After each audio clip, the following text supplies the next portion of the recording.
From the Conference Center in Salt Lake Diffusée City. depuis le centre de conférence à Salt Lake City en Utah, voici la session du samedi après-midi de la 194e conférence générale d'avril de l'Église de Jésus-Christ des Saints des Derniers Jours, avec des orateurs choisis parmi les dirigeants de l'Église.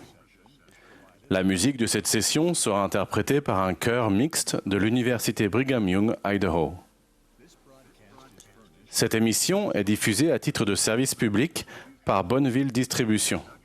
Tout enregistrement, toute reproduction, transcription ou autre utilisation de cette émission sans autorisation écrite sont interdits. Gary Stevenson, du Collège des 12 Apôtres, dirigera cette session.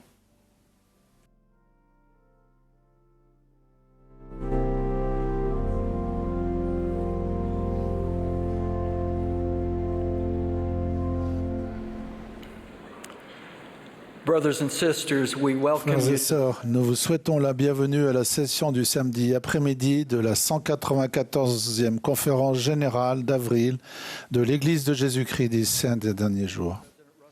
Le président Nelson m'a demandé de diriger cette session. Nous saluons toutes les personnes qui se trouvent dans cette assemblée ou qui suivent cette réunion à la télévision, à la radio ou sur l'Internet. Nous souhaitons également la bienvenue aux personnes qui suivent la conférence depuis des centres de Pieux dans les différentes parties du monde où la conférence est diffusée par satellite.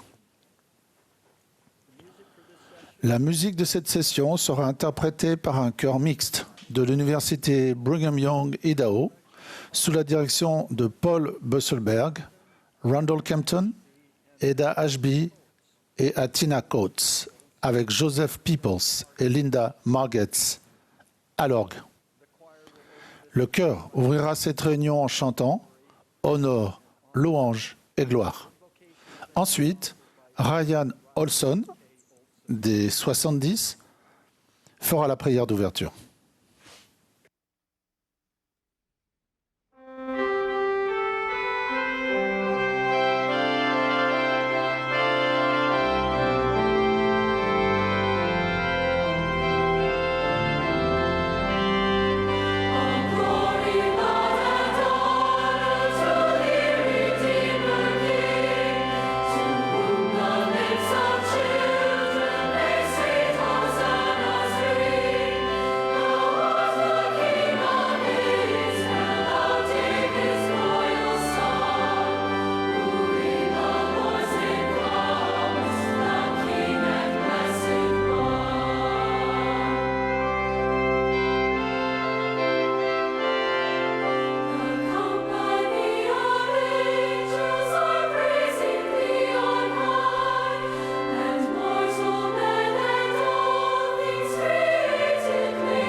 Our dear Heavenly Notre Father, Bon Père éternel, nous venons humblement devant toi en prière, si reconnaissants d'être rassemblés pour cette deuxième session de la conférence générale. Il n'y a nulle part ailleurs où nous souhaiterions être, et nos cœurs sont remplis de joie. Nous sommes si reconnaissants d'avoir le président Nelson avec nous. Nous prions afin que lui et sa famille et tous ceux qui servent avec lui sachent à quel point nous les aimons et nous les soutenons de tout notre cœur. Nous sommes reconnaissants pour les enfants du monde et de l'Église et cette génération montante incroyable. Nous prions que tu puisses les bénir. Nous sommes reconnaissants pour nos chers missionnaires dans le monde entier qui servent dans toutes les tâches qu'ils ont reçues. Nous prions que tu les bénisses et qu'ils ressentent notre amour, notre appréciation et qu'ils puissent devenir des disciples de ton Fils. Nous prions pour les dirigeants de mission qui les servent et qui ont sacrifié du temps pour ce bataillon incroyable. Nous prions, Père Céleste, pour la paix sur terre, pour avoir ton esprit avec nous aujourd'hui, durant ces sessions, et particulièrement pour ceux qui ont préparé des messages afin qu'ils puissent remplir nos cœurs de ce qu'ils désirent que nous comprenions, afin que nous nous rapprochions de toi et de ton Fils. Nous t'aimons, nous sommes si reconnaissants pour le Sauveur. Nous l'aimons et nous prions afin de pouvoir être un peu plus semblables à lui aujourd'hui, au nom de Jésus-Christ. Amen.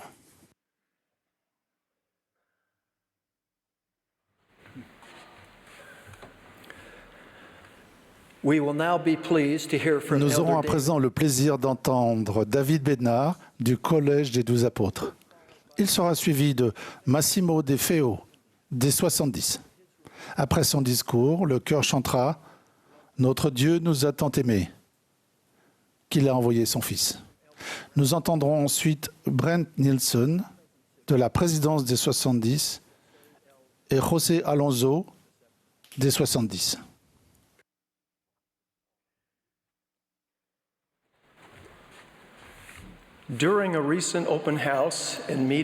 Récemment, pendant les visites guidées d'une nouvelle maison du Seigneur, lors de la journée réservée aux médias, j'ai fait visiter le bâtiment sacré à un groupe de journalistes. J'ai décrit l'objectif des temples de l'Église de Jésus-Christ des Saints des Derniers Jours et répondu à beaucoup d'excellentes questions. Avant d'entrer dans la salle céleste, j'ai expliqué que cet endroit de la maison du Seigneur représentait symboliquement la paix et la beauté de la maison céleste dans laquelle nous pouvons retourner après cette vie. J'ai fait savoir à nos invités que nous devions rester silencieux dans cette salle, mais que je répondrai avec plaisir à leurs questions durant la suite de la visite. Après avoir quitté la salle céleste, nous nous sommes rassemblés à l'endroit suivant. J'ai demandé à nos invités s'ils souhaitaient faire un commentaire. L'une des journalistes a déclaré avec émotion « Je n'ai jamais rien vécu de tel de toute ma vie. Je ne savais pas qu'un tel calme existait dans le monde. Je ne pensais tout simplement pas que c'était possible. » J'ai été frappé par la sincérité et la dureté de cette déclaration. La réaction de la journaliste a mis en lumière un aspect important du calme, à savoir le fait de dépasser et d'éliminer l'agitation de notre environnement extérieur.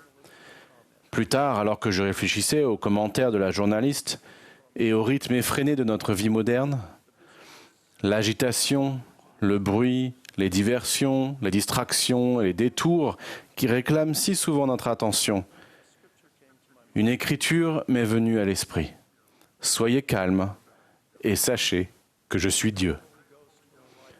Je prie pour que le Saint-Esprit éclaire chacun d'entre nous, tandis que nous envisageons une dimension plus élevée et plus sainte du calme. Un calme spirituel intérieur de l'âme, qui nous permet de savoir et de nous souvenir que Dieu est notre Père céleste, que nous sommes ses enfants et que Jésus-Christ est notre Sauveur.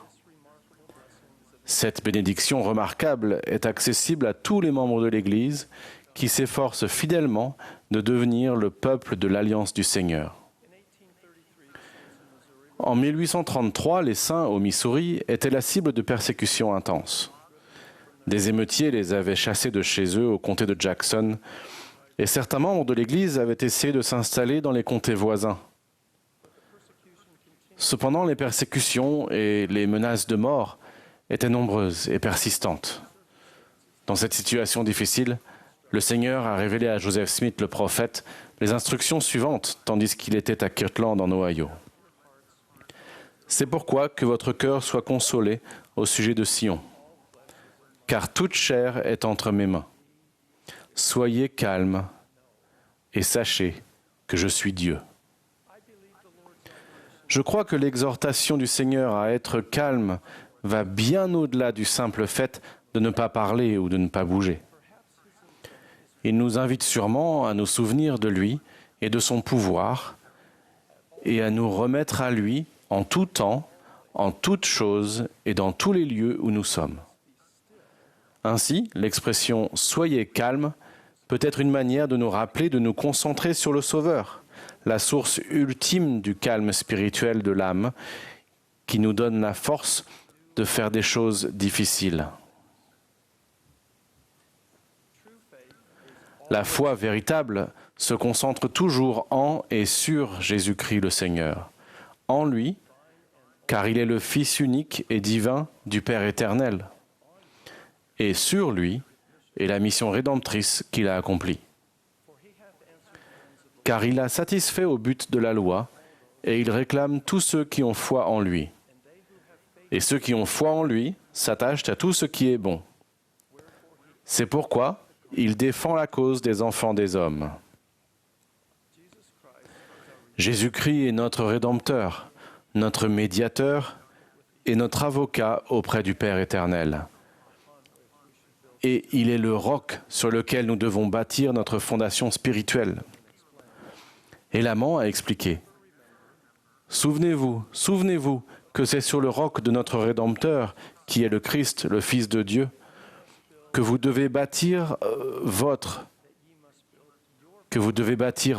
fondation, afin que lorsque le diable enverra ses vents puissants, oui, ses traits dans le tourbillon, oui, lorsque toute sa grêle et sa puissante tempête s'abattront sur vous, cela n'ait aucun pouvoir sur vous pour vous entraîner en bas jusqu'au gouffre de misère et de malheur sans fin, à cause du roc sur lequel vous êtes bâtis, qui est une fondation sûre, une fondation telle que si les hommes construisent sur elle, ils ne peuvent tomber. » Il est très instructif de réfléchir au symbolisme du Christ comme étant le roc sur lequel nous bâtissons notre fondation.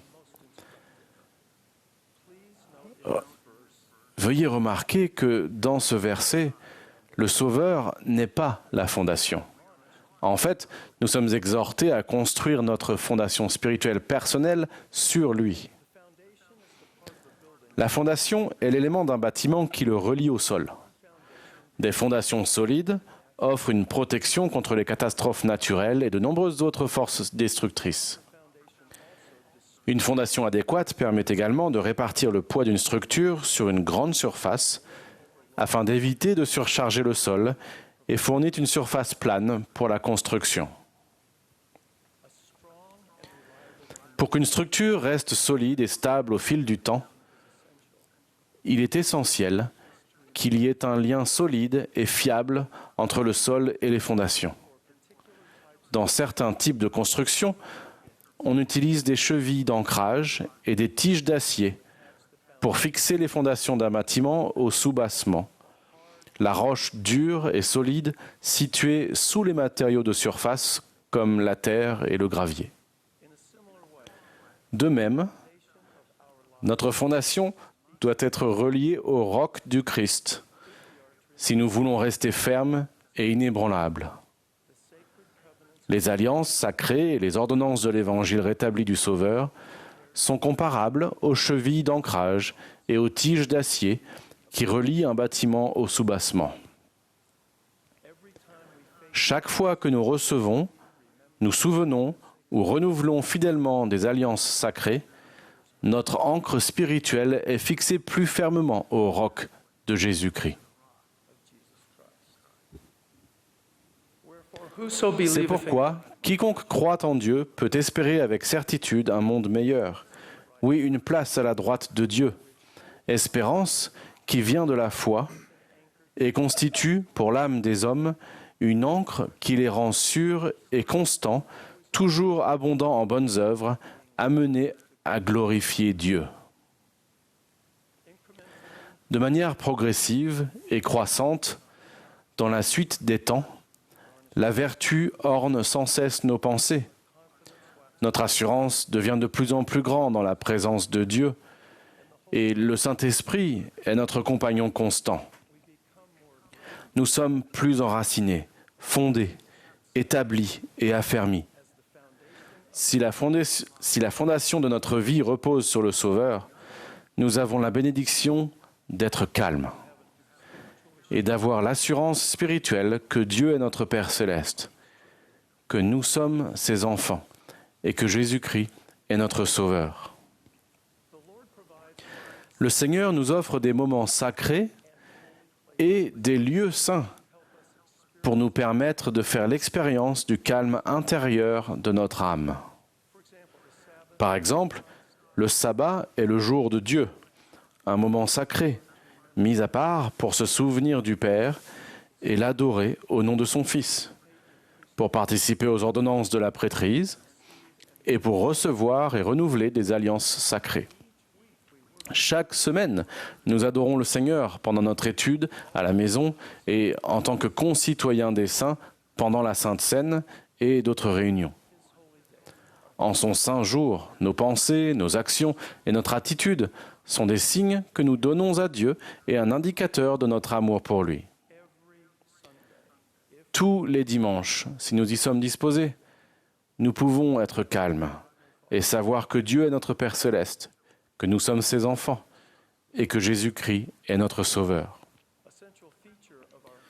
Un élément central du culte du sabbat est d'aller au saint jour du Seigneur, à la maison de prière et d'offrir nos sacrements. Les maisons de prière dans lesquelles nous nous réunissons le jour du sabbat sont nos églises et d'autres lieux désignés. Des lieux saints de recueillement, d'adoration et d'apprentissage. Chaque lieu de réunion est consacré par l'autorité de la prêtrise comme un lieu où l'Esprit du Seigneur peut demeurer et où les enfants de Dieu peuvent parvenir à la connaissance de leur Rédempteur. Si nous y sommes disposés, nous pouvons être calmes dans nos lieux de culte saints et savoir avec plus d'assurance que Dieu est notre Père céleste, que nous sommes ses enfants et que Jésus-Christ est notre Sauveur. Le temple est un autre lieu saint, spécifiquement mis à part pour le culte et le service à Dieu et l'apprentissage des vérités éternelles. Dans la maison du Seigneur, nos pensées, nos actes et nos vêtements diffèrent des autres endroits que nous fréquentons. Dans sa sainte maison, si nous y sommes disposés, nous pouvons être calmes et savoir que Dieu est notre Père céleste, que nous sommes ses enfants et que Jésus-Christ est notre Sauveur. Les principales raisons d'être des moments sacrés et des lieux saints sont parfaitement identiques. Concentrer notre attention de manière répétée sur notre Père céleste et son plan, sur le Seigneur Jésus-Christ et son expiation, sur le pouvoir édifiant du Saint-Esprit et sur les promesses associées aux alliances sacrées et aux ordonnances de l'Évangile rétabli du Sauveur. Aujourd'hui, je vais répéter un principe que j'ai déjà souligné.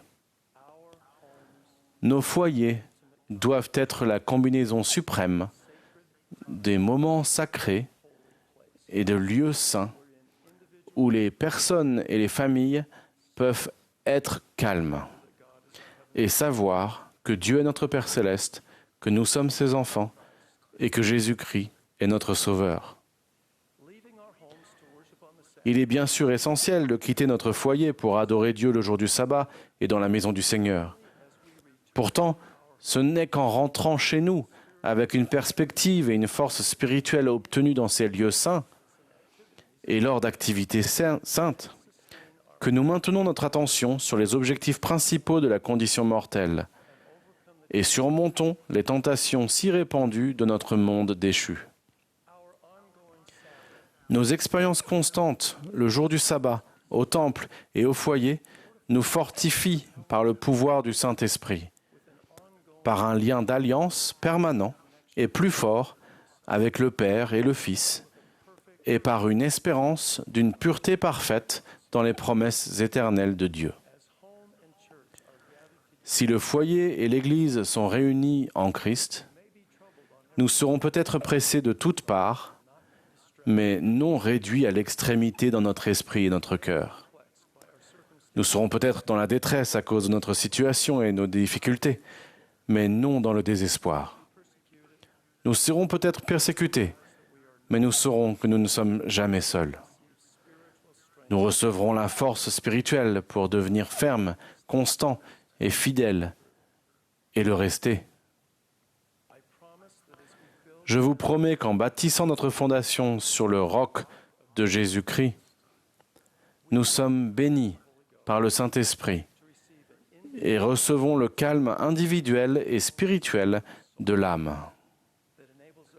De ce fait, nous savons et n'oublions pas que Dieu est notre Père céleste, que nous sommes ses enfants, que Jésus-Christ est notre Sauveur et que nous pouvons être bénis pour faire et surmonter des choses difficiles.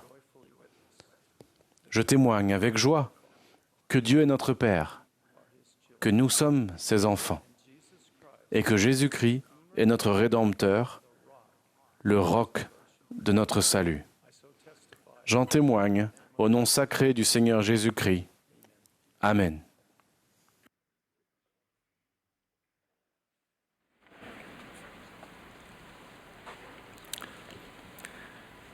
Some time ago, Il y I a asked quelque my- temps, j'ai demandé à ma femme, « Peux-tu me dire pourquoi, pour autant que je me souvienne, nous n'avons jamais eu de problème grave ?» Elle m'a regardé, a souri et a dit, « Bien sûr, je vais te dire pourquoi nous n'avons jamais eu de problème grave. C'est parce que tu as la mémoire très courte. » Sa réponse rapide et intelligente m'a rappelé une fois de plus que vivre l'évangile de Jésus-Christ n'élimine pas la douleur et les épreuves qui sont nécessaires pour progresser. L'évangile n'est pas un moyen d'éviter les épreuves et les difficultés, mais une solution pour accroître notre foi et apprendre à y faire face. J'ai ressenti cette vérité il y a quelques mois. Un jour, alors que je marchais, ma vue est devenue soudainement floue, sombre et ondulée. J'ai eu peur. Les médecins m'ont alors dit que si je ne commençais pas un traitement immédiatement, je risquais de perdre la vue en quelques semaines. J'ai eu encore plus peur. Puis ils m'ont dit, « Vous avez besoin d'injections intravitréennes, des piqûres en plein dans l'œil, toutes les 4 semaines pour le reste de votre vie. » Quelle nouvelle désagréable. Une pensée m'est alors venue sous la forme de questions. Je me suis demandé, bon, ma vue physique n'est pas bonne, mais qu'en est-il de ma vision spirituelle? Ai-je besoin d'un traitement à ce niveau? Que signifie avoir une vision spirituelle claire? J'ai réfléchi à l'histoire d'un aveugle, appelé Bartimée, rapporté dans l'Évangile de Marc. L'Écriture dit, « Il entendit que c'était Jésus de Nazareth, et il se mit à crier, « Fils de David, Jésus, aie pitié de moi. » Pour beaucoup, Jésus n'était que le fils de Joseph. Alors pourquoi Bartimée l'a-t-il appelé « fils de David » ? Tout simplement parce qu'il reconnaissait que Jésus était bien le Messie, dont la prophétie annonçait qu'il naîtrait en tant que descendant de David. Il est intéressant de noter que cet homme aveugle, qui n'avait pas la vue physique, a reconnu Jésus. Il a vu spirituellement ce qu'il ne pouvait pas voir physiquement, alors que beaucoup d'autres personnes voyaient Jésus physiquement, mais étaient complètement aveugles spirituellement. Cette histoire nous en apprend davantage sur la vision spirituelle claire. Nous lisons que plusieurs le reprenaient pour le faire taire. Mais il criait beaucoup plus fort, « Fils de David, aie pitié de moi !» Tout ce qui l'entourait lui disait de se taire.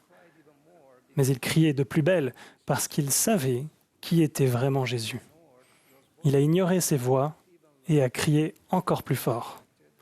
Il a agi par lui-même au lieu d'être contraint. Malgré ses circonstances limitées, il s'est appuyé sur sa foi pour aller au-delà de ses limites. Ainsi, le premier principe que nous dégageons est le suivant. Nous maintenons une vision spirituelle claire si notre vie est centrée sur Jésus-Christ et si nous restons fidèles à ce que nous savons être vrai. Frères et sœurs, pour préserver notre vision spirituelle, nous devons décider de ne pas écouter les voix du monde qui nous entourent.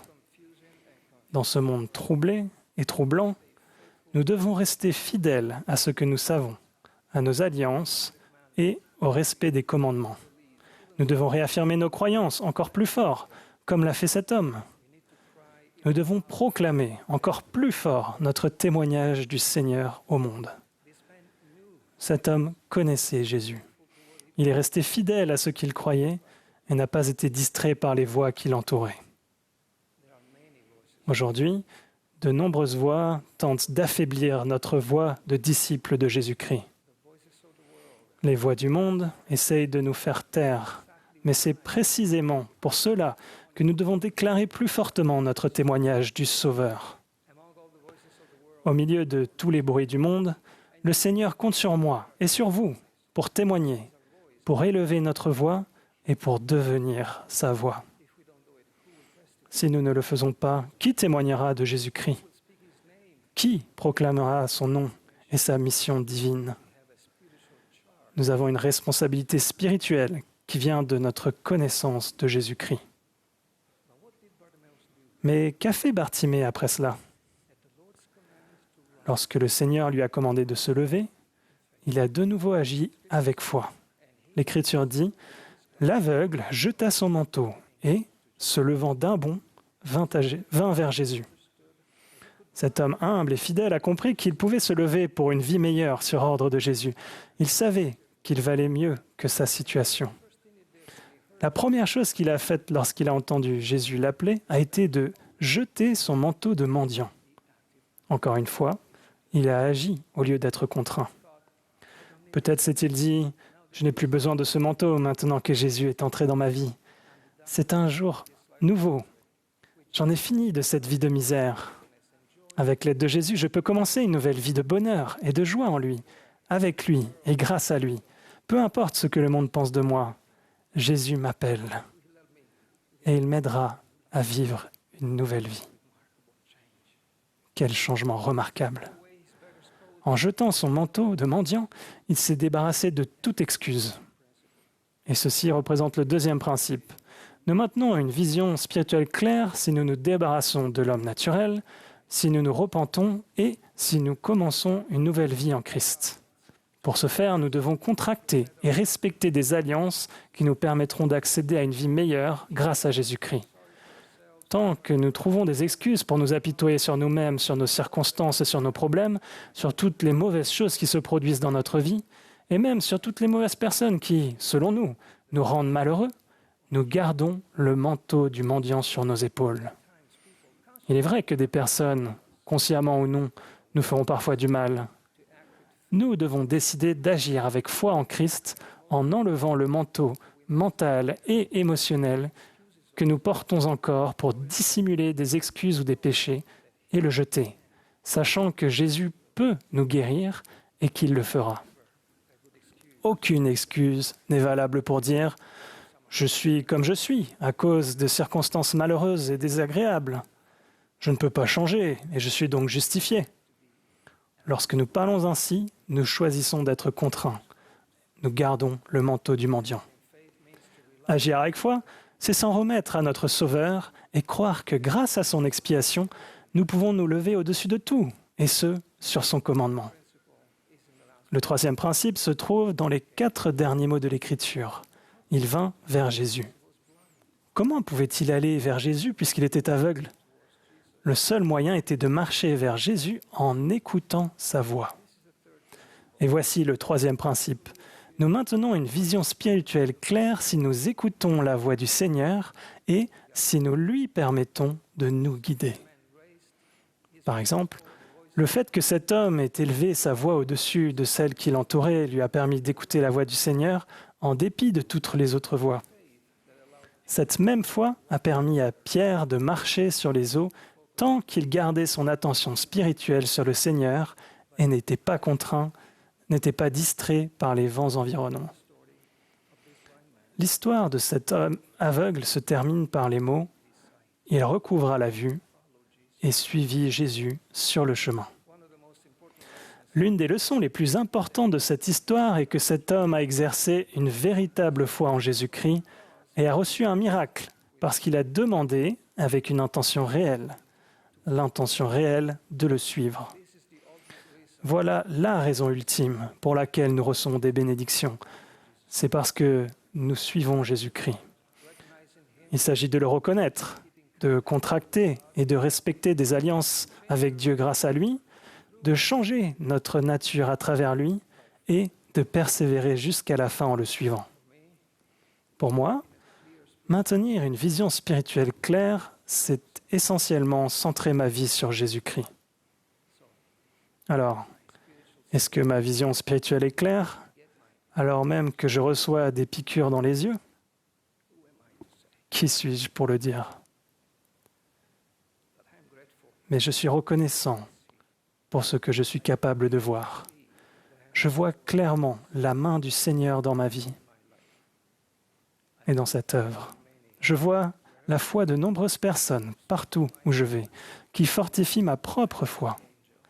Je vois des anges tout autour de moi. Je vois la foi de beaucoup qui ne voient pas le Seigneur physiquement, mais qui le reconnaissent spirituellement, parce qu'ils le connaissent intimement. Je témoigne que cet évangile est la réponse à tout, parce que Jésus-Christ est la réponse pour chaque personne. Je suis reconnaissant pour ce que je vois lorsque je suis mon Sauveur. Je promets qu'en écoutant la voix du Seigneur et en lui permettant de nous guider sur le chemin des alliances du Sauveur, nous serons bénis par une vision claire, une compréhension spirituelle et la paix du cœur et de l'esprit tout au long de notre vie. Puissions-nous proclamer notre témoignage de lui plus fort que les voix qui nous entourent, dans un monde qui a besoin d'entendre davantage parler de Jésus-Christ et non moins. Puissions-nous enlever le manteau de mendiant que nous portons peut-être encore et nous élever au-dessus du monde pour une vie meilleure dans et grâce au Christ. Puissions-nous nous débarrasser de toutes les excuses qui nous empêchent de suivre Jésus-Christ et de trouver toutes les bonnes raisons de le suivre à mesure que nous écoutons sa voix. C'est là ma prière, au nom de Jésus-Christ. Amen.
After I graduated from law school, Lorsque my je wife suis devenu avocat, j'ai décidé avec mon épouse Marcia de travailler pour un cabinet spécialisé dans les procès. Au début de ma formation dans ce cabinet, je passais une grande partie de mon temps à préparer les témoins à témoigner au procès. J'ai vite appris que les faits sont établis au tribunal lorsque les témoins, ayant prêté serment, témoignent de la véracité de ce qu'ils ont vu et entendu. Les paroles des témoins sont enregistrées et conservées. L'importance de témoins crédibles a toujours été au premier plan de ma préparation. Je me suis rapidement rendu compte que les termes que j'utilisais quotidiennement en tant qu'avocat étaient les mêmes que ceux que j'employais pour parler de l'Évangile.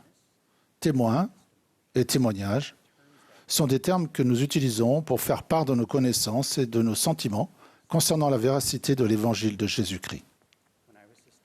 Lorsque j'ai été soutenu comme nouveau 70 d'Interrégion, j'ai ouvert les Écritures pour étudier mes responsabilités et j'ai lu Doctrine et Alliance 107-25 qui dit « Les 70 sont également appelés à être des témoins spéciaux auprès des gentils et dans le monde entier. » Comme vous vous en doutez, mon regard s'est arrêté sur l'expression « témoins spéciaux ». Il m'est apparu évident que j'avais la responsabilité de témoigner du nom de Jésus-Christ où que j'aille dans le monde. Il y a dans les Écritures de nombreux exemples de personnes qui ont témoigné de ce qu'elles ont vu et entendu. L'ancien prophète Mormon commence ses annales ainsi. « Et maintenant, moi, Mormon, je fais le récit des choses que j'ai vues et entendues, et je l'appelle le livre de Mormon. » Les apôtres du Sauveur, Pierre et Jean, ont guéri un homme au nom de Jésus-Christ de Nazareth. Ils ont reçu l'ordre de ne pas parler au nom de Jésus, ce à quoi ils ont répondu « Jugez s'il est juste devant Dieu de vous obéir plutôt qu'à Dieu. Car nous ne pouvons pas ne pas parler de ce que nous avons vu et entendu. » Un autre témoignage poignant est celui des saints du livre de Mormon qui ont été témoins de la visite du Sauveur Jésus-Christ. Écoutez cette description de leur témoignage. Et c'est de cette manière qu'elles témoignent. L'œil n'a encore jamais vu, ni l'oreille entendu, de choses aussi grandes et aussi merveilleuses que celles que nous vîmes et entendîmes, Jésus dire au Père. Frères et sœurs, aujourd'hui, je témoigne et fais le récit des choses que j'ai vues et entendues au cours de mon ministère sacré en tant que 70 du Seigneur Jésus-Christ. Ce faisant, je témoigne de notre Père céleste aimant et de son Fils bienveillant Jésus-Christ, qui a souffert et est mort pour nous, puis a ressuscité pour offrir la vie éternelle aux enfants de Dieu. Je témoigne d'une œuvre merveilleuse et d'un prodige, et que le Seigneur a étendu sa main à nouveau pour établir son évangile sur la terre par l'intermédiaire de ses prophètes et apôtres vivants. Je témoigne que selon ce que j'ai vu et entendu, il n'y a jamais eu de meilleure époque que la nôtre pour être membre de l'Église de Jésus-Christ des saints des derniers jours. Je le sais personnellement, indépendamment de toute autre source, en raison de ce que j'ai vu et entendu. Lors de ma dernière année d'enseignement secondaire, pour obtenir mon diplôme du séminaire, je devais pouvoir reconnaître les 15 temples de l'Église. Il y avait dans la classe une photo de chaque temple et je devais savoir où chacun était situé. Aujourd'hui, des années plus tard, avec 335 temples en activité ou annoncés, reconnaître chacun d'eux serait un énorme défi. J'ai personnellement vu un grand nombre de ces maisons du Seigneur et je témoigne que le Seigneur offre ses bénédictions et ses ordonnances à un nombre grandissant de ses enfants à travers le monde. Mes amis à Family Search m'ont appris que plus d'1 million de nouveaux noms sont ajoutés chaque jour sur Family Search. Si vous n'avez pas trouvé vos ancêtres hier, je vous invite à essayer à nouveau demain. En ce qui concerne le rassemblement d'Israël de l'autre côté du voile, il n'y a jamais eu de meilleure époque que la nôtre pour être membre de l'Église de Jésus-Christ des saints des derniers jours.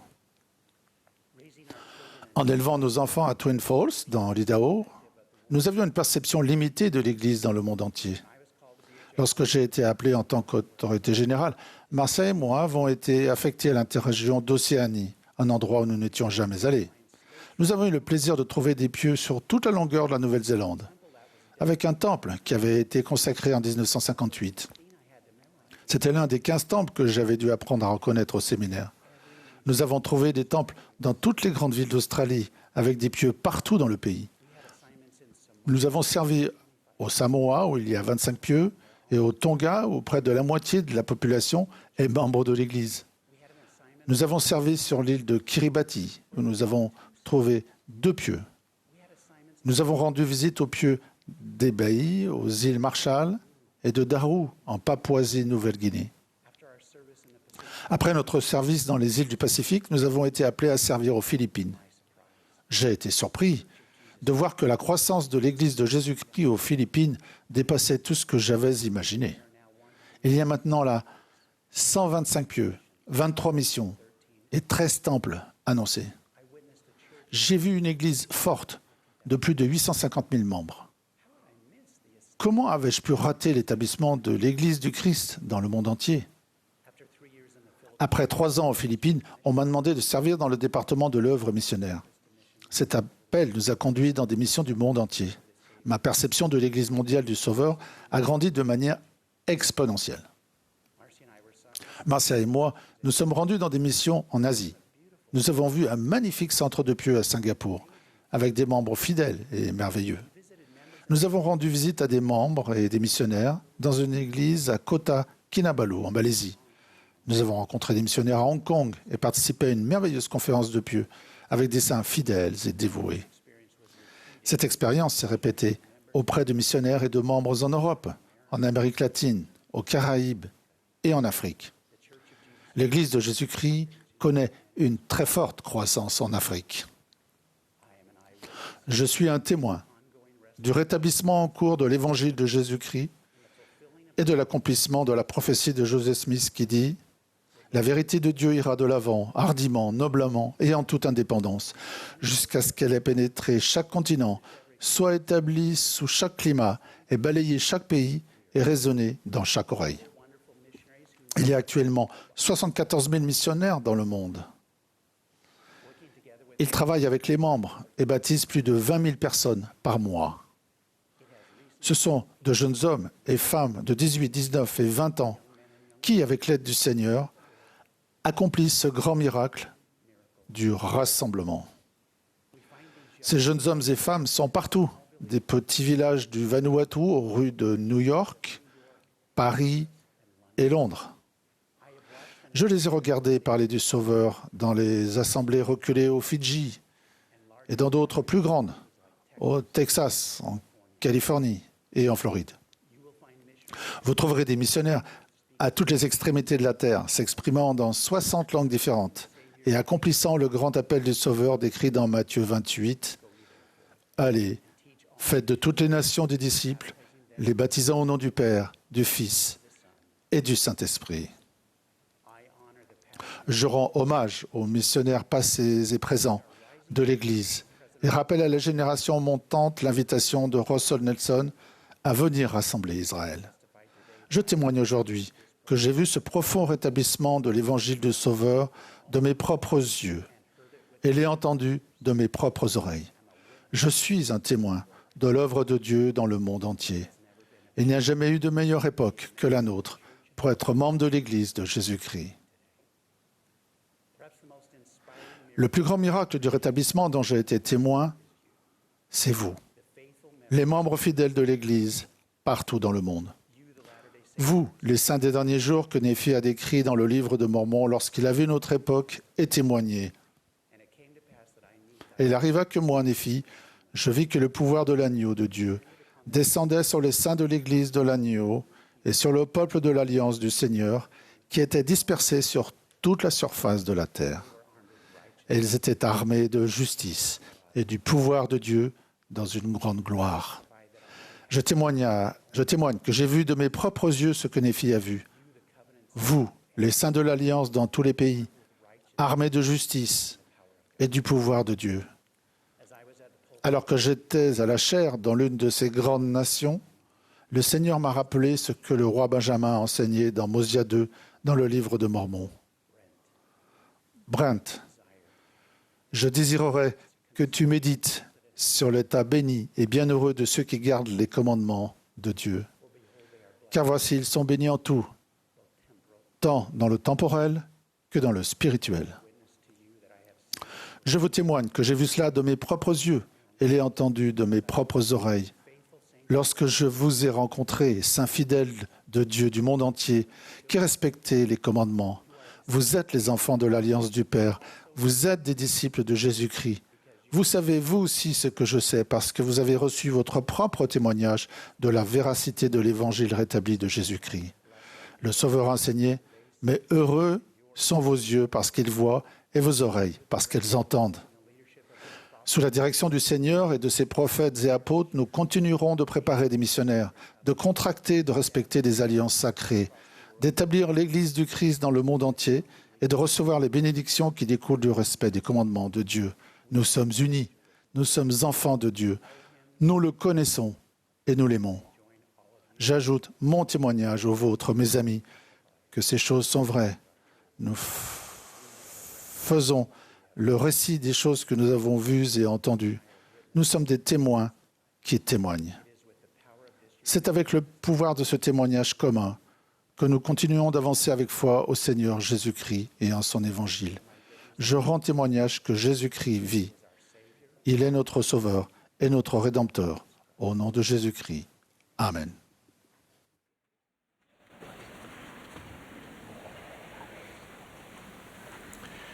Au cours de notre voyage dans la condition mortale, nous sommes assaillis par des épreuves, la douleur profonde de la perte d'être cher, la lutte ardue contre la maladie, l'aiguillon de l'injustice, les expériences bouleversantes de harcèlement ou de sévices, la menace du chômage, les tribulations familiales, le cri silencieux de la solitude ou les conséquences déchirantes des conflits armés. Dans ces moments-là, notre âme aspire à un refuge. Nous cherchons sincèrement à savoir où trouverons-nous le baume de la paix. En qui pouvons-nous placer notre confiance afin d'obtenir l'assurance et la force nécessaires pour surmonter ces difficultés? Qui possède la patience, l'amour absolu et la main omnipotente pour nous élever et nous soutenir? Les questions profondes de l'âme, celles qui surgissent dans nos heures les plus sombres et pendant nos plus grandes épreuves, trouvent leur réponse dans l'amour inébranlable de Jésus-Christ. En lui, et grâce aux bénédictions promises par son évangile rétabli, nous trouvons les réponses que nous cherchons. Par son expiation infinie, il nous offre un don inestimable, l'espoir, la guérison et l'assurance qu'il sera toujours présent. Ce don est à la portée de tous ceux qui tendent la main avec foi et qui acceptent la paix et la rédemption qu'il offre si librement. Le Seigneur tend la main à chacun d'entre nous, un geste qui reflète parfaitement sa bonté et son amour divin. Son invitation va au-delà d'un simple appel. C'est un engagement divin, soutenu par la puissance durable de sa grâce. Dans les Écritures, il nous assure avec amour « Venez à moi, vous tous qui êtes fatigués et chargés, et je vous donnerai du repos. Prenez mon joug sur vous et recevez mes instructions, car je suis doux et humble de cœur, et vous trouverez du repos pour vos âmes, car mon joug est doux et mon fardeau léger. » La clarté de son invitation « Venez à moi et prenez mon joug » affirme la nature profonde de sa promesse, une promesse si vaste et si absolue qu'elle incarne son amour et nous offre une garantie solennelle « Vous trouverez du repos ». Lorsque nous recherchons avec diligence à être guidés spirituellement, nous nous embarquons dans un voyage profondément transformateur qui renforce notre témoignage. En comprenant l'immensité de l'amour parfait de notre Père céleste et de Jésus-Christ, notre cœur est rempli de reconnaissance, d'humilité et d'un désir renouvelé de parcourir le chemin du disciple. Russell Nelson a enseigné que lorsque notre vie est centrée sur le plan du salut de Dieu, sur Jésus-Christ et sur son évangile, nous pouvons connaître la joie, quoi qu'il arrive ou n'arrive pas dans notre vie. La joie vient de lui et grâce à lui. Alma, s'adressant à son fils Élaman, a déclaré « Et maintenant, ô mon fils Élaman, voici, tu es dans ta jeunesse, et c'est pourquoi je te supplie d'entendre mes paroles et d'apprendre de moi. Car je sais que quiconque place sa confiance en Dieu sera soutenu dans ses épreuves et ses difficultés et ses afflictions, et sera élevé au dernier jour. » Élaman, s'adressant à ses fils, a enseigné le principe éternel qui consiste à placer le Sauveur au centre de notre vie. Souvenez-vous, souvenez-vous, que c'est sur le roc de notre Rédempteur qui est le Christ, le Fils de Dieu, que vous devez bâtir votre fondation. Dans Matthieu 14, nous lisons qu'après avoir appris la mort de Jean-Baptiste, Jésus a voulu être seul. Cependant, une grande foule l'a suivi. Ému de compassion et d'amour, et sans permettre à son chagrin de le distraire de sa mission, Jésus les a accueillis et a guéri les malades. Le soir approchant, les disciples ont fait face à un défi de taille. Il y avait une multitude de personnes et peu de nourriture. Ils ont suggéré de renvoyer la foule pour qu'elle se procure à manger. Mais Jésus, animé d'un grand amour et d'attente élevée, a demandé aux disciples de les nourrir. Alors que les disciples étaient préoccupés par le problème immédiat, Jésus a démontré sa confiance en son Père et son amour pour lui, ainsi qu'un amour inébranlable pour le peuple. Il a demandé à la foule de s'asseoir sur l'herbe et, ne prenant que 5 pains et 2 poissons, il a choisi de rendre grâce à son Père, reconnaissant la capacité de Dieu à pourvoir à la situation au-delà de sa propre autorité et de son propre pouvoir. Après avoir rendu grâce, Jésus a rompu le pain et les disciples l'ont distribué à la foule. Miraculeusement, la nourriture était non seulement suffisante, mais aussi abondante avec 12 paniers de reste. La foule nourrie comptait 5000 hommes, ainsi que des femmes et des enfants. Ce miracle nous enseigne une leçon importante. Nous pouvons facilement nous laisser absorber par nos épreuves. Cependant, Jésus-Christ a illustré la force que nous obtenons en nous concentrant sur son Père, exprimons notre reconnaissance et admettons que les solutions ne se trouvent pas toujours en nous-mêmes, mais auprès de Dieu. Lorsque nous rencontrons des obstacles, nous avons naturellement tendance à nous concentrer dessus. Nos difficultés sont réelles et retiennent notre attention. Toutefois, la clé pour les surmonter repose sur l'objet de notre attention. En plaçant le Christ au cœur de nos pensées et de nos actes, nous nous alignons sur ses perspectives et sa force. Cette approche ne fait pas abstraction de nos épreuves. Au contraire, elle nous aide à les traverser sous la directive divine. Nous découvrons ainsi des solutions et un soutien découlant d'une sagesse divine. En adoptant cette perspective centrée sur le Christ, nous acquérons la force d'âme et le discernement nécessaire pour transformer nos épreuves en victoire. Nous nous souvenons qu'avec le Sauveur, ce qui semble être un problème majeur devient un tremplin vers un plus grand progrès spirituel.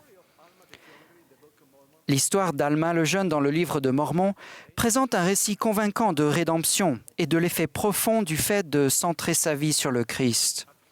Au début, Alma s'est opposée à l'Église du Seigneur et a détourné de nombreuses personnes du sentier de la justice. Cependant, une intervention divine, marquée par une visite angélique, l'a amenée à reconnaître ses mauvaises actions.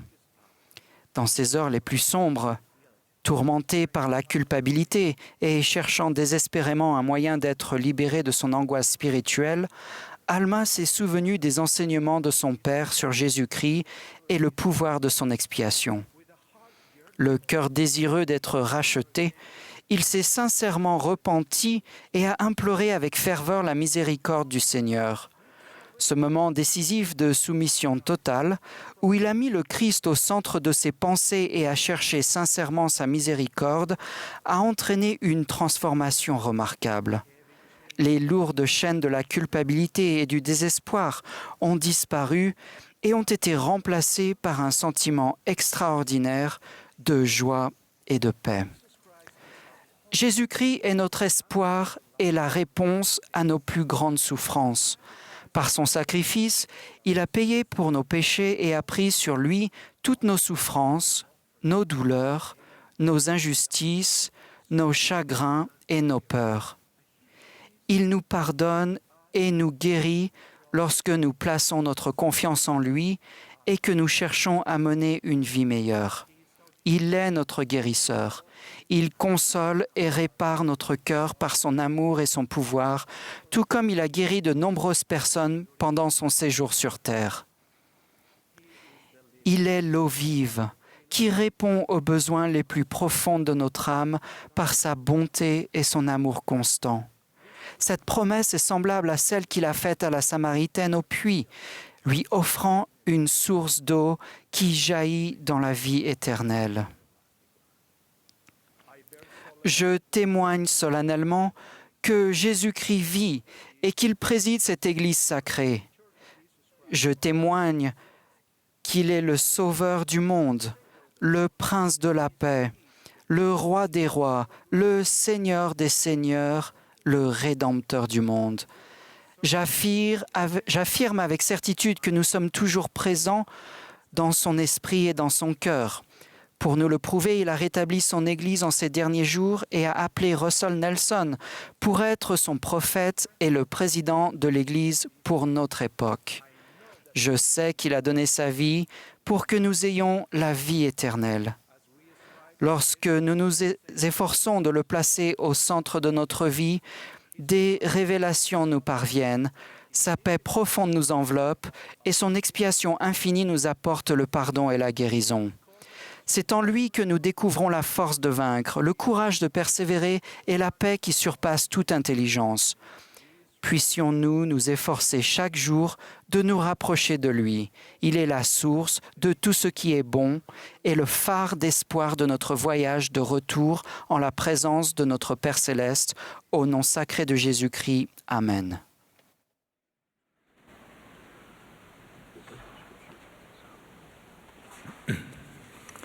As directed, the Au congregation signal du directeur de musique, l'Assemblée se joindra au chœur pour chanter « Louange à Dieu », le numéro 37 dans le recueil des cantiques français.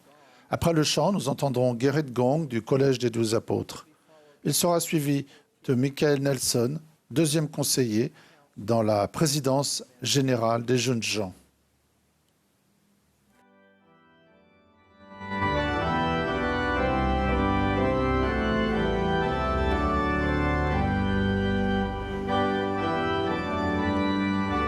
This is the Saturday afternoon session of the Assistez à la 100th session du samedi après-midi de la 194e conférence générale d'avril de l'Église de Jésus-Christ des Saints des Derniers Jours.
Today is April 6th. Aujourd'hui, nous sommes le 6 avril.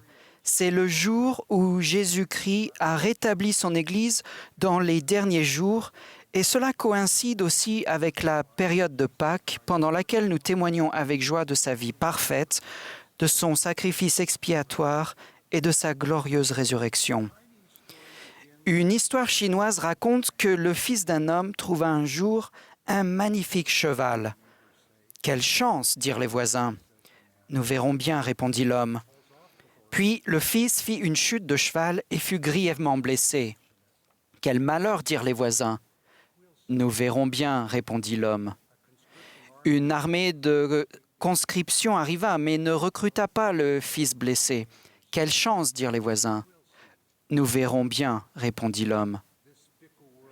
Ce monde changeant semble souvent secoué par la tempête, incertain, parfois chanceux et trop souvent malheureux.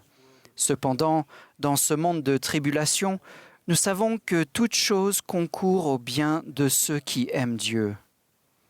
En effet, si vous marchez en droiture et vous souvenez de vos alliances, tout concourra à votre bien. Tout concourra à votre bien. Voilà une promesse remarquable. C'est une assurance réconfortante de Dieu lui-même.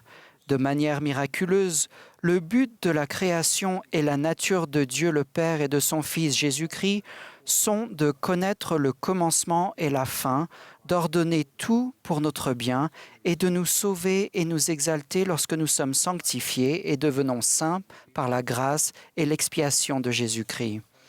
L'expiation de Jésus-Christ peut nous délivrer et nous racheter du péché, mais Jésus-Christ comprend aussi intimement chacune de nos souffrances, afflictions, maladies, peines et séparations. Dans le temps et l'éternité, son triomphe sur la mort et l'enfer peut arranger toutes choses.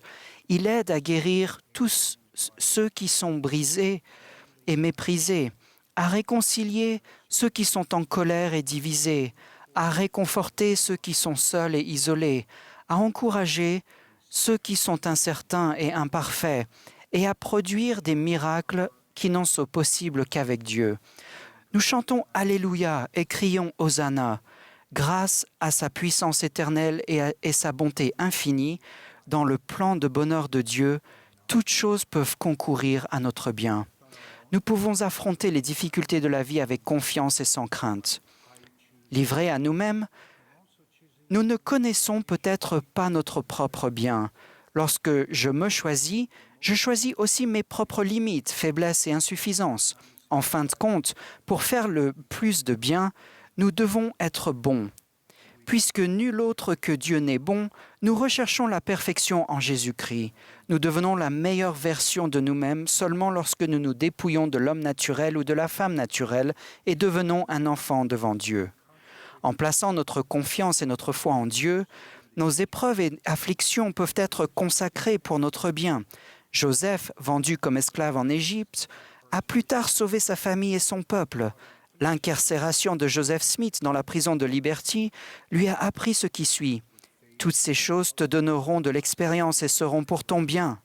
Vécues avec foi, des épreuves et des sacrifices que nous n'aurions jamais choisis peuvent être une bénédiction pour nous et pour autrui, d'une manière que nous n'aurions jamais imaginée.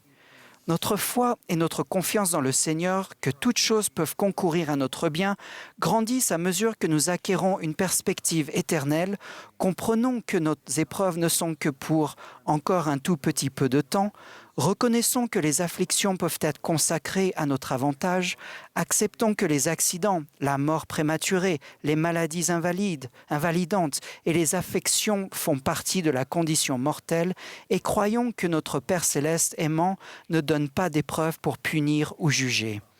Il ne donnerait pas une pierre à quelqu'un qui demande du pain, ni un serpent à quelqu'un qui demande un poisson.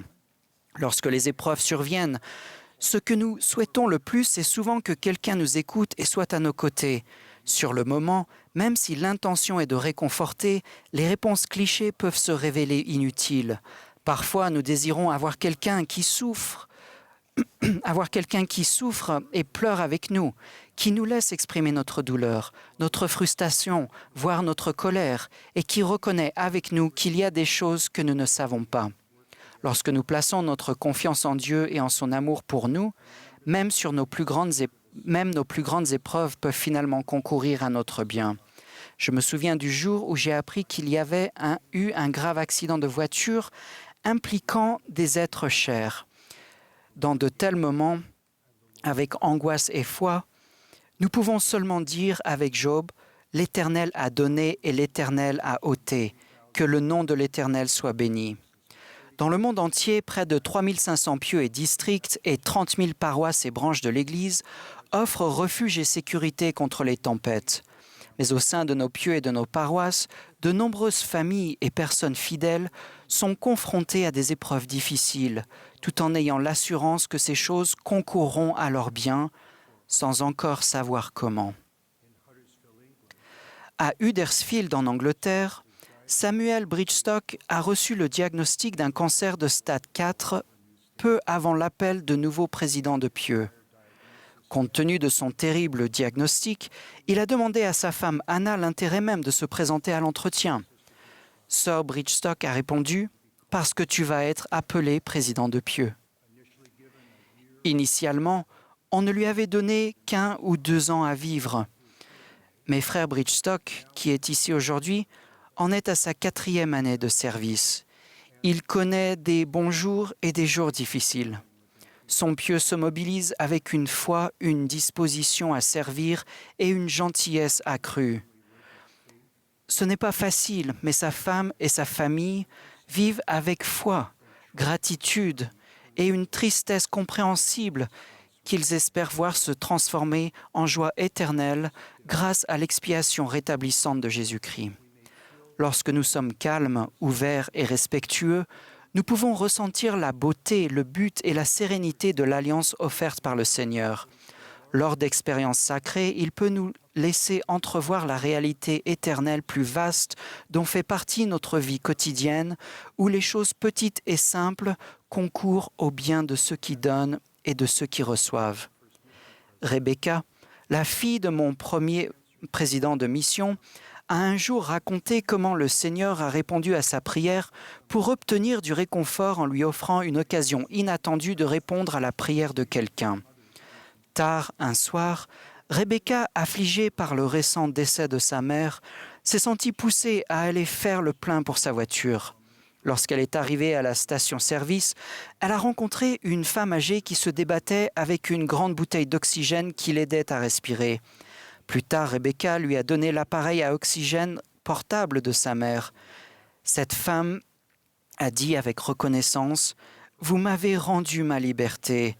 Les choses concourent à notre bien et à celui d'autrui lorsque nous servons comme Jésus le ferait. » Un père, compagnon de service pastoral de son fils instructeur, a expliqué « Le service pastoral, c'est le moment où nous passons du statut de voisin qui apporte des biscuits à celui d'ami de confiance et de premier intervenant spirituel. Une relation d'alliance avec Jésus-Christ réconforte, lie et consacre. Même en cas de tragédie, la préparation spirituelle peut nous rappeler que notre Père céleste, compatissant, connaissait notre situation au moment où nous nous sentions les plus seuls et vulnérables.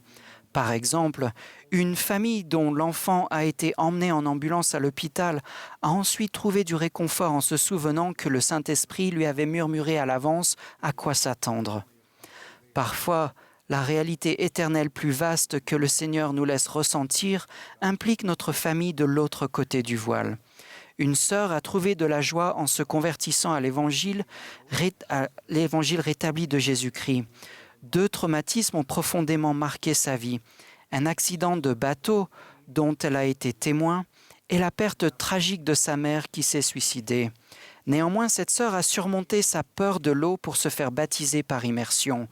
Et lors de ce qui est devenu un jour très heureux, elle a pu observer quelqu'un se faire baptiser au temple pour sa mère, par procuration. Elle a déclaré « Le baptême au temple a guéri ma mère et m'a libérée. C'est la première fois que je me suis senti en paix depuis la mort de ma mère. Notre chant sacré fait écho à son assurance que toutes choses peuvent concourir à notre bien. Va, ne crains pas, à la barre éternelle. Ton Dieu te connaît l'avenir, ton Dieu connaît l'avenir, le passé. Que tes espoirs ni ta foi ne chancellent, tous les secrets te seront dévoilés. Venez, venez sans craindre le devoir, travaillez au progrès. Si le chemin à vos yeux paraît noir, le secours est tout près. Et si la mort nous arrête en chemin, heureux jour, tout est bien.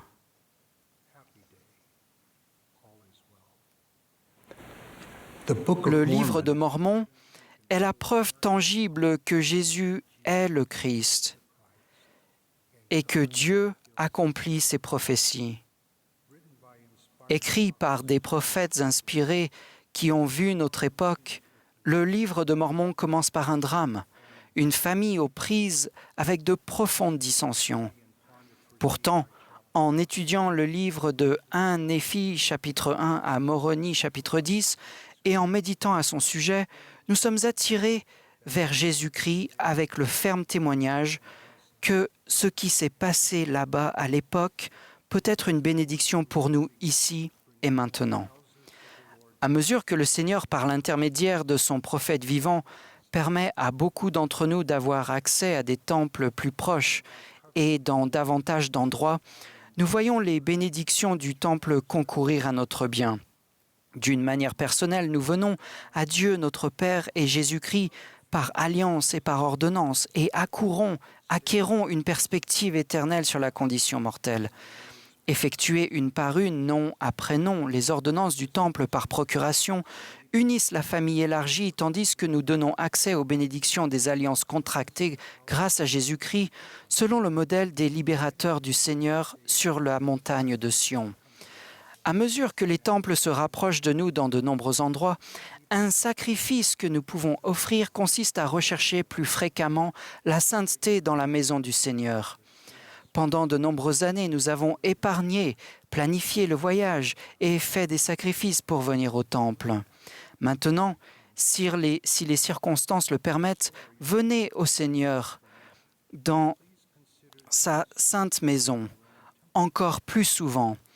Laissez le culte et le service régulier au temple être une source de bénédiction, de protection et d'inspiration pour vous et votre famille, à la fois la famille que vous avez aujourd'hui et la famille que vous aurez et deviendrez un jour.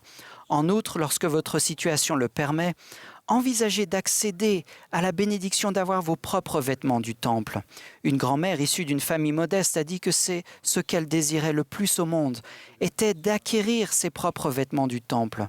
Son petit-fils a raconté « Grand-mère a murmuré, je servirai dans mes propres vêtements du temple et quand je mourrai, je serai enterré dans ces vêtements. » Et quand le moment est venu, cela a été fait. Le président Nelson a enseigné « Tout ce en quoi nous croyons et chaque promesse que Dieu a faite à son peuple de l'Alliance sont réunis au temple. Dans le temps et dans l'éternité, le but de la création et la nature de Dieu lui-même sont de faire concourir toutes choses à notre bien. C'est là l'œuvre éternelle du Seigneur, sa perspective éternelle et sa promesse éternelle. Quand la vie est encombrée, quand le but n'est pas clair et quand vous désirez vivre mieux mais ignorez comment, venez à Dieu, notre Père et à Jésus-Christ. Ayez confiance qu'ils vivent, vous aiment et veulent tout pour votre bien. Je témoigne que c'est le cas infiniment et éternellement au nom sacré et saint de Jésus-Christ. Amen.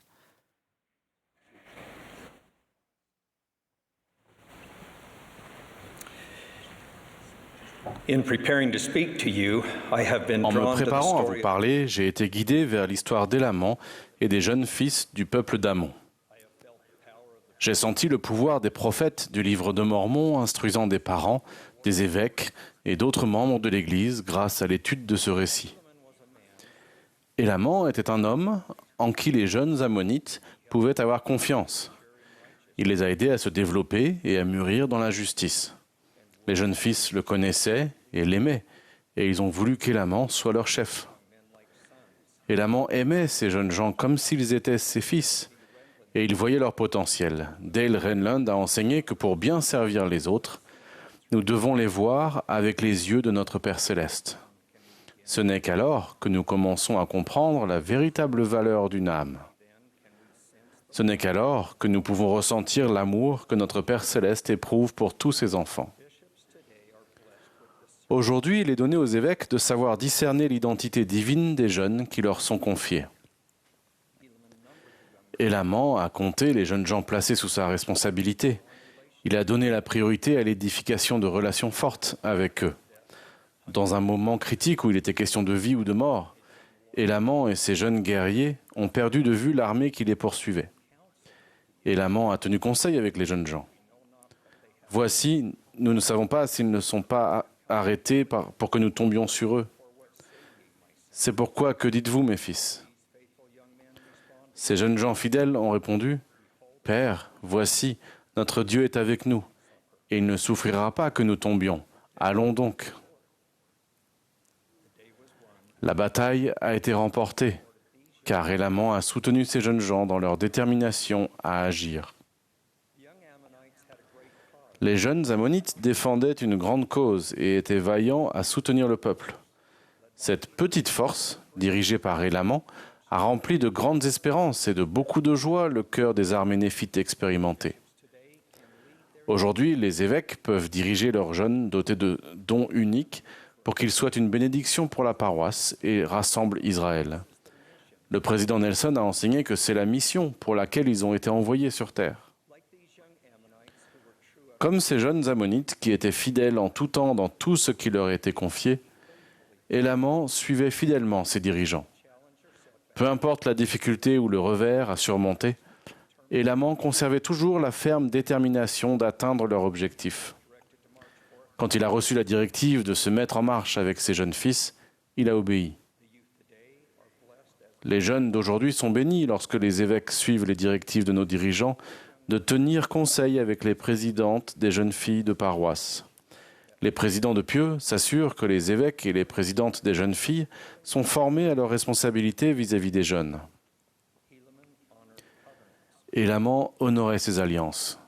Quand Ammon a enseigné l'Évangile aux parents des jeunes guerriers, ils l'ont accepté de tout cœur. Ils étaient si engagés dans leur nouvelle vie de disciples justes qu'ils ont fait alliance de déposer les armes de leur rébellion.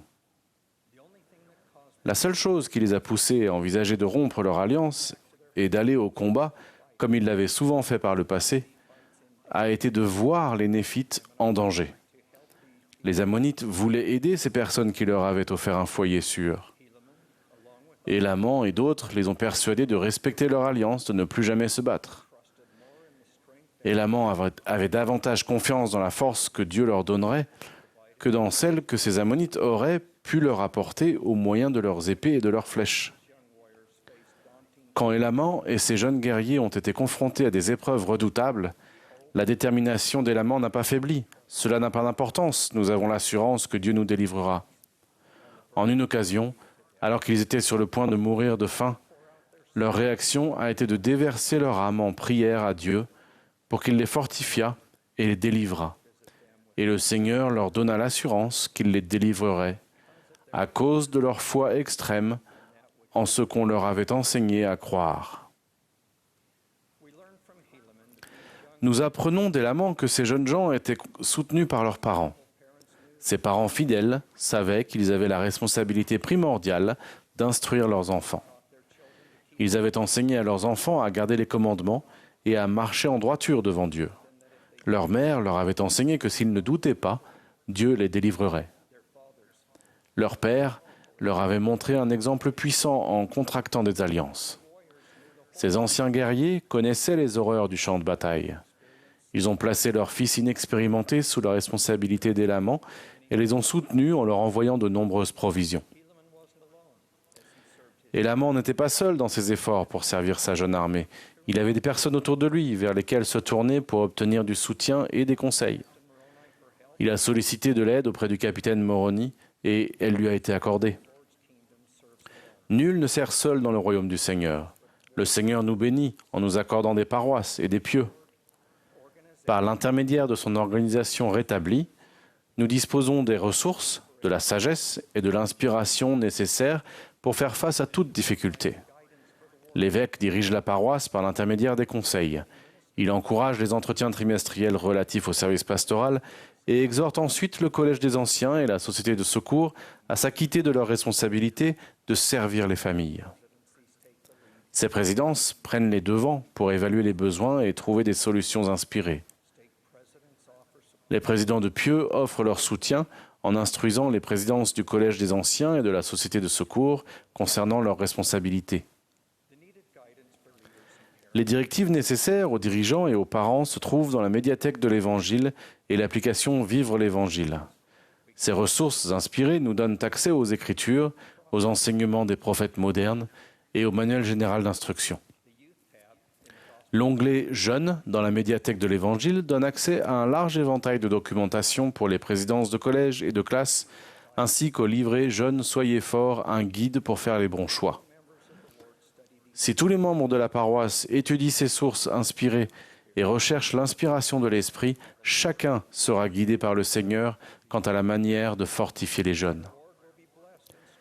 Si les membres se concentrent sur la génération montante, l'ensemble de la paroisse sera béni et fortifié. Malgré nos imperfections et nos faiblesses, notre Père Céleste invite chacun de nous, par la compagnie de son Esprit, à tendre la main aux autres. Il sait que nous progressons et sommes sanctifiés lorsque nous suivons les murmures du Saint-Esprit.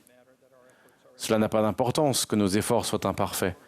Quand nous nous associons au Seigneur, nous pouvons avoir l'assurance que nos efforts seront en accord avec sa volonté pour les jeunes. Lorsque nous suivons les directives du Saint-Esprit en tendant la main aux jeunes, nous devenons témoins de l'amour de notre Père Céleste dans leur vie. En agissant conformément aux inspirations reçues du Seigneur, nous établissons des relations d'amour et de confiance. Dans la vie des jeunes, ce sont les relations qui ont la plus grande influence sur leurs choix. Les jeunes apprendront le modèle de la révélation en participant avec nous au processus de recherche et de mise en application de l'inspiration pour servir autrui. En se tournant vers le Seigneur pour obtenir ses conseils inspirés, les jeunes verront s'approfondir leur relation avec lui et leur confiance en lui. Nous manifestons la confiance que nous accordons aux jeunes en leur offrant notre soutien et notre direction sans prendre le contrôle. Si nous nous mettons en retrait et permettons aux jeunes d'apprendre en tenant conseil, en choisissant une direction inspirée et en mettant leur plan en action, ils connaîtront une joie et une progression véritables. Henry Eyring a enseigné ce qui suit. Ce qui compte le plus, c'est qu'ils apprennent grâce à vous qui ils sont vraiment et qui ils peuvent véritablement devenir. De mon point de vue, ce n'est pas tellement dans vos sermons qu'ils l'apprendront. Ils l'apprendront grâce à l'idée qu'ils ont de vous, grâce à l'idée qu'ils ont d'eux-mêmes et grâce à ce que vous pensez qu'ils sont capables de devenir. Nos jeunes nous impressionnent par leur courage, leur foi et leur capacité. S'ils choisissent d'être des disciples pleinement engagés de Jésus-Christ, son évangile sera gravé dans leur cœur. Le suivre fera partie de qui ils sont, pas seulement de ce qu'ils font. Élamant a montré aux jeunes ammonites comment vit un vaillant disciple de Jésus-Christ. Nous pouvons être pour nos jeunes des exemples puissants de la manière dont les disciples du Christ vivent aujourd'hui. Les parents fidèles prient pour que ces exemples se manifestent dans la vie de leurs enfants. Aucun programme ne peut remplacer l'influence d'adultes aimants qui respectent leurs alliances. En sa qualité de président du Collège des prêtres, l'évêque peut donner aux jeunes l'exemple de la manière d'être un mari loyal et un père aimant en pourvoyant aux besoins et à la protection de sa famille et en la présidant avec droiture. En ayant leur attention rivée sur les jeunes, les évêques exerceront une influence qui perdurera pendant des générations. Les jeunes d'aujourd'hui comptent parmi les esprits les plus nobles de notre Père Céleste. Ils se tenaient parmi les vigoureux défenseurs de la vérité et du libre arbitre dans le monde prémortel. Ils sont nés à cette époque pour rassembler Israël grâce à leur puissant témoignage du Seigneur Jésus-Christ. Le Seigneur connaît chacun d'eux et leur potentiel remarquable. Il est patient pendant qu'ils progressent. Il les rachètera et les protégera. Il les guérira et les guidera. il les inspirera. Nous, leurs parents et leurs dirigeants, avons été préparés pour les soutenir. Nous avons l'Église du Sauveur pour nous aider à élever la prochaine génération. Je rends témoignage que l'Église du Christ, rétablie par l'intermédiaire de Joseph Smith le prophète et dirigée aujourd'hui par Russell Nelson, est organisée en vue d'aider les jeunes à atteindre leur grand objectif en ces derniers jours. Au nom de Jésus-Christ. Amen.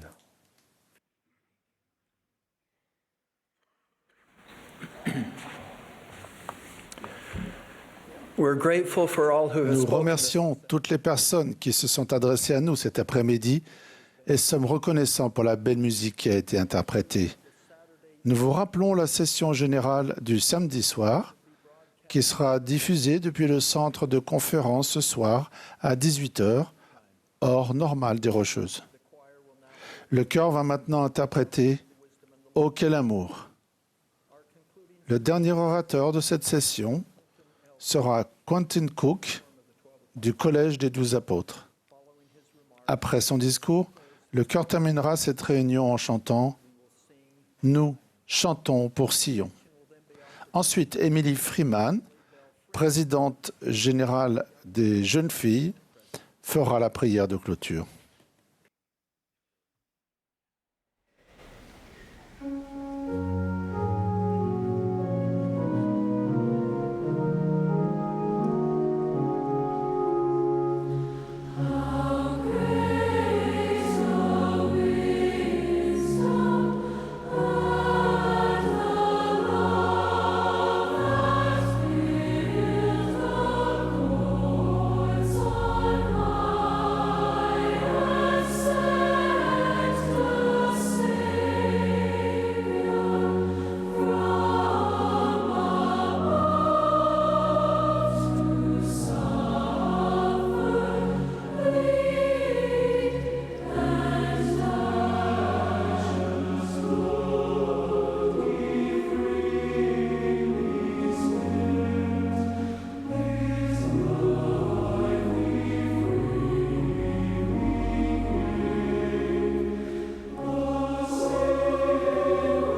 I have felt deeply about the atonement of Jesus Christ since I was quite young.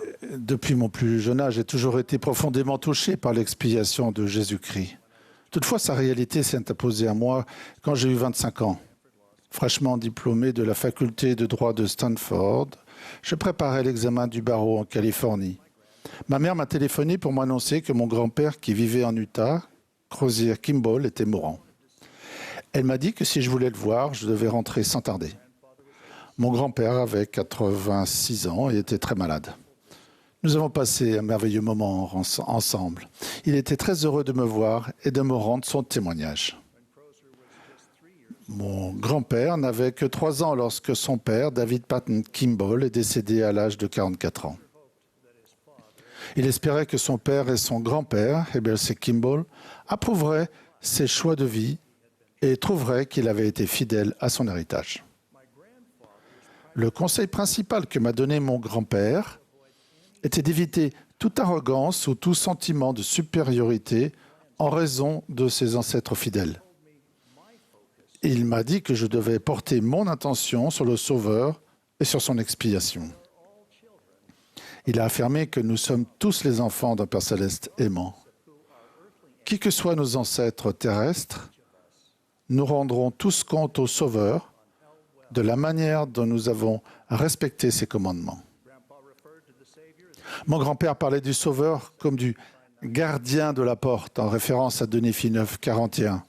Il m'a dit qu'il espérait avoir été suffisamment repentant pour bénéficier de la miséricorde du Sauveur. J'ai été profondément touché. Je savais qu'il avait mené une vie juste. Il était patriarche et avait fait plusieurs missions. Il m'a enseigné que personne ne peut retourner auprès de Dieu uniquement par de bonnes œuvres sans bénéficier de l'expiation du Sauveur. Je me souviens encore aujourd'hui du grand amour et de la reconnaissance que mon grand-père avait pour le Sauveur et son expiation. En 2019, une tâche m'a été confiée à Jérusalem. J'ai eu l'occasion de visiter une chambre haute qui s'est probablement trouvée à proximité de l'endroit où le Sauveur a lavé les pieds de ses apôtres avant sa crucifixion. J'ai été touché spirituellement et j'ai pensé à la façon dont il a commandé à ses apôtres de s'aimer les uns les autres. Je me suis souvenu de la prière d'intercession du Sauveur en notre faveur. Cette prière a eu lieu littéralement dans les dernières heures de sa vie, dans la condition mortelle, comme le rapporte l'Évangile de Jean. Cette prière concernait les disciples du Christ, notamment nous tous.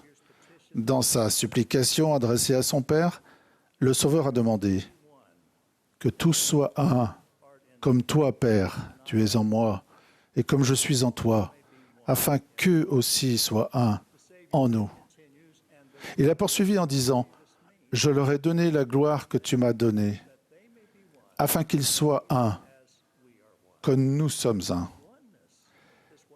Le Christ a prié pour l'unité avant d'être trahi et crucifié. L'unité avec le Christ et notre Père céleste s'obtient grâce à l'expiation du Sauveur. La miséricorde salvatrice du Seigneur ne repose pas sur la lignée, l'éducation, le statut économique ou la race, mais sur l'unité avec le Christ et ses commandements. Joseph Smith, le prophète, et Oliver Cowdery ont reçu la révélation sur l'organisation et le gouvernement de l'Église en 1830, peu après l'établissement de l'Église. Ce qui est maintenant la section 20 a été lue par le prophète Joseph lors de la première conférence de l'Église et a été la première révélation à être approuvée par consentement commun. Le contenu de cette révélation est tout à fait remarquable. Elle nous explique la signification et le rôle du Sauveur, ainsi que la manière d'accéder à son pouvoir et à ses bénédictions par sa grâce expiatoire. Joseph Smith avait 24 ans. Il avait déjà reçu de nombreuses révélations et terminé la traduction du livre de Mormon par le don et le pouvoir de Dieu. La section 20 précise que Joseph et Oliver ont été ordonnés apôtres et par conséquent ont l'autorité de présider l'Église. Les versets 17 à 36 résument la doctrine essentielle de l'Église, notamment la réalité de Dieu, la création de l'humanité, la chute et le plan du salut de notre Père céleste grâce à l'expiation de Jésus-Christ. Le verset 37 présente les conditions principales requises pour le baptême dans l'Église du Seigneur. Les versets 75 à 79 contiennent les prières de Sainte Seine que nous utilisons chaque jour de sabbat. La doctrine, les principes, les sacrements et les pratiques que le Seigneur a établis par l'intermédiaire de Joseph Smith, le prophète du rétablissement, sont véritablement fondamentaux. Les conditions requises pour le baptême, bien que profondes, sont particulièrement simples. Il s'agit principalement de s'humilier devant Dieu, d'avoir un cœur brisé et un esprit contrit, de se repentir de tous ses péchés, de prendre sur soi le nom de Jésus-Christ, de persévérer jusqu'à la fin et de montrer par nos œuvres que nous avons reçu l'Esprit du Christ. Il est significatif que les conditions pour le baptême soient toutes spirituelles. Aucune réussite économique ou sociale n'est requise. Le riche et le pauvre sont soumis aux mêmes conditions spirituelles. Il n'y a pas de conditions de race, de genre ou d'origine ethnique. Le livre de Mormon explique clairement que tous sont invités à prendre part à la bonté du Seigneur, noirs et blancs, esclaves et libres, hommes et femmes. Tous sont pareils pour Dieu. Le Seigneur a déclaré « Tous les hommes ont cette possibilité, les uns comme les autres, et nul ne se la voit interdire. » Étant donné notre ressemblance devant Dieu, cela n'a guère de sens de souligner nos différences. Certains nous ont incités à tort à imaginer que les gens sont bien plus différents de nous-mêmes et les uns des autres qu'ils ne le sont réellement. Certains prennent des différences réelles, mais minimes, et les amplifient pour en faire des gouffres. En outre, certains ont supposé à tort que puisque toutes les personnes sont invitées à recevoir la bonté du Seigneur et la vie éternelle, il n'y a aucune exigence de comportement. Cependant, les Écritures attestent que toutes les personnes responsables sont tenues de se repentir de leurs péchés et de respecter ses commandements. Le Seigneur indique clairement que tous ont un libre arbitre moral et sont libres de choisir la liberté et la vie éternelle par l'intermédiaire du grand médiateur de tous les hommes, d'écouter ses grands commandements, d'être fidèles à ses paroles et de choisir la vie éternelle. Pour recevoir les bénédictions de l'expiation du Sauveur, nous devons utiliser notre libre arbitre avec assurance pour choisir le Christ et obéir à ses commandements. Durant le cours de ma vie, la signification du libre arbitre a été largement disséquée et débattue. Il y a eu, et il y a encore, de nombreux débats intellectuels à ce sujet. Sur la couverture d'une grande revue universitaire destinée aux anciens étudiants, un éminent professeur de biologie a affirmé « Il n'y a pas de place pour le libre arbitre ». Il n'est pas surprenant que ce professeur soit cité dans l'article comme ayant dit « Dieu n'existe pas et il n'y a pas de libre arbitre. Et nous vivons dans un univers vaste, insensible et vide. » Je ne saurais être plus en désaccord. L'un des points de doctrine fondamentaux de notre foi est que nous disposons du libre arbitre moral, qui comprend la liberté d'agir de plein gré. Le libre arbitre est la capacité de choisir et d'agir. Il est essentiel au plan du salut. Sans le libre arbitre moral, nous ne pourrions pas apprendre, progresser et choisir d'être un avec le Christ. Grâce au libre arbitre moral, nous sommes libres de choisir la liberté et la vie éternelle. Dans le conseil prémortel dans les cieux, le plan du Père incluait le libre arbitre comme élément essentiel. Lucifer s'est rebellé et a cherché à détruire le libre arbitre de l'homme. Par conséquent, Satan et ceux qui l'ont suivi se sont vus refuser le privilège d'obtenir un corps physique. D'autres esprits prémortels ont exercé leur libre arbitre en suivant le plan de notre Père céleste. Les esprits ayant reçu la bénédiction de naître dans la condition mortelle continuent d'avoir leur libre arbitre. Nous sommes libres de choisir et d'agir, mais nous ne contrôlons pas les conséquences. Le choix du bien et de la droiture mène au bonheur, à la paix et à la vie éternelle, alors que le choix du péché et du mal finira par conduire au chagrin et au malheur. Comme Alma l'a déclaré, la méchanceté n'a jamais été le bonheur. Dans ce monde extrêmement compétitif, l'effort pour exceller est constant. S'efforcer d'être le meilleur possible est une entreprise juste, utile et cohérente avec la doctrine du Seigneur. Les efforts visant à diminuer ou à déprécier les autres ou à créer des obstacles à leur réussite, en revanche, sont contraires à la doctrine du Seigneur. Nous ne pouvons pas rejeter la faute sur les circonstances ou sur les autres lorsque nous décidons d'agir à l'encontre des commandements de Dieu.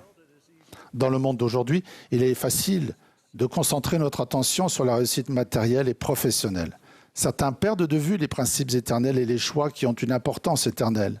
Nous serions sages de suivre le conseil du président Nelson de penser de manière céleste. Les choix les plus importants peuvent être faits par presque tout le monde, indépendamment des talents, des capacités, des possibilités ou de la situation économique. Il est essentiel de donner la priorité aux choix relatifs à la famille. C'est dit clairement dans toutes les Écritures. Pensez au récit de Néphi, quand Léhi partit dans le désert, et il quitta sa maison et le pays de son héritage, et son or et son argent, et ses choses précieuses, et ne prit rien d'autre avec lui que sa famille. Dans le cours des vicissitudes de la vie, il se produit de nombreux événements sur lesquels nous avons peu ou pas de contrôle. Les problèmes de santé, les accidents entrent évidemment dans cette catégorie. La récente pandémie de Covid-19 a touché sévèrement des gens qui menaient une vie juste.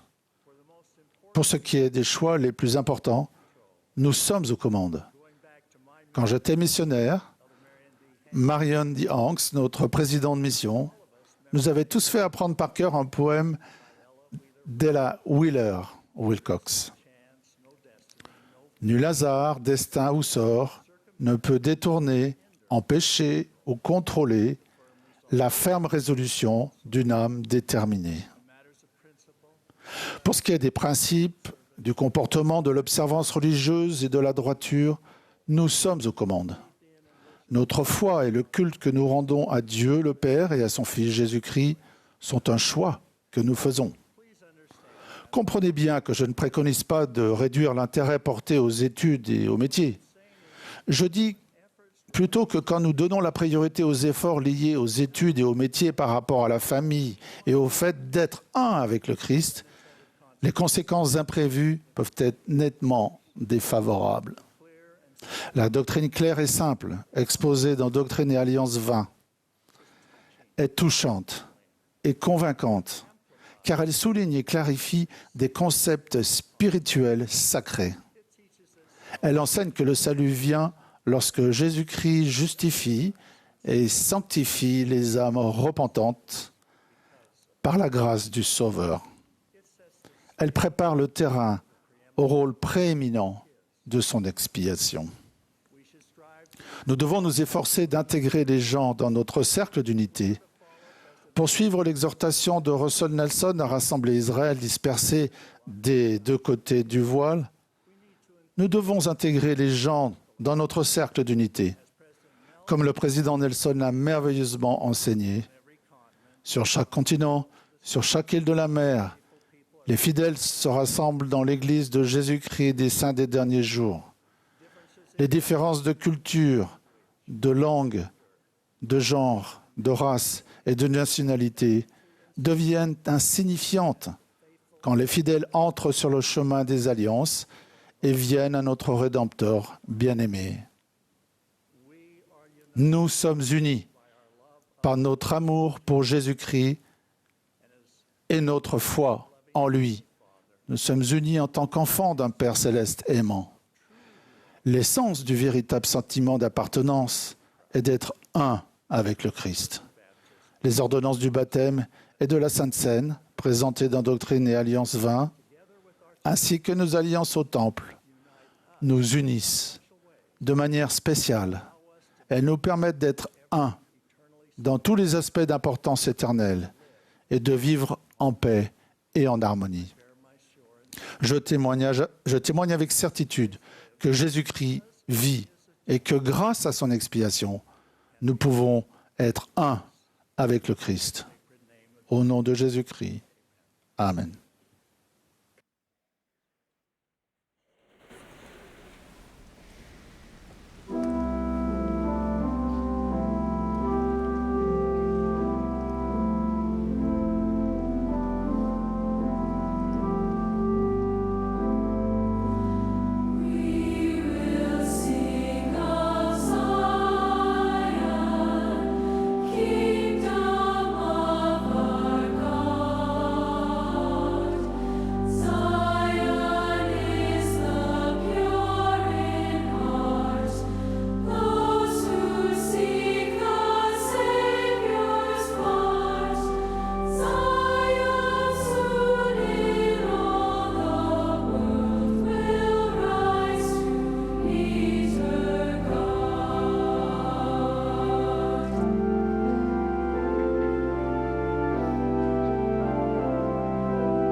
Heavenly Father, Père we are céleste, nous sommes vraiment reconnaissants pour l'occasion que nous avons eue de nous réunir en tant que communauté de saints. Et nous te sommes reconnaissants pour la force que nous ressentons lorsque nous sommes rassemblés ensemble. Nous te remercions pour les paroles que nous avons entendues de ce pupitre aujourd'hui. Nous sommes reconnaissants pour notre prophète. Nous l'aimons. Nous sommes reconnaissants pour l'occasion que nous avons eue d'être avec lui aujourd'hui. Père, s'il te plaît, bénis nos jeunes avec plus d'esprit et aide-les à savoir que nous les aimons. S'il te plaît, bénis nos missionnaires pour qu'ils puissent apporter l'enthousiasme et la joie qui vient avec cet évangile. Et nous disons ces choses au nom de Jésus-Christ. Amen.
This has been a broadcast of the Saturday Vous afternoon venez session. d'assister à la session du samedi après-midi de la 194e conférence générale d'avril de l'Église de Jésus-Christ des Saints des Derniers Jours.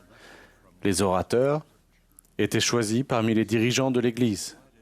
La musique de cette session était interprétée par un chœur mixte de l'Université Brigham Young, Idaho. Cette émission était diffusée à titre de service public par Bonneville Distribution.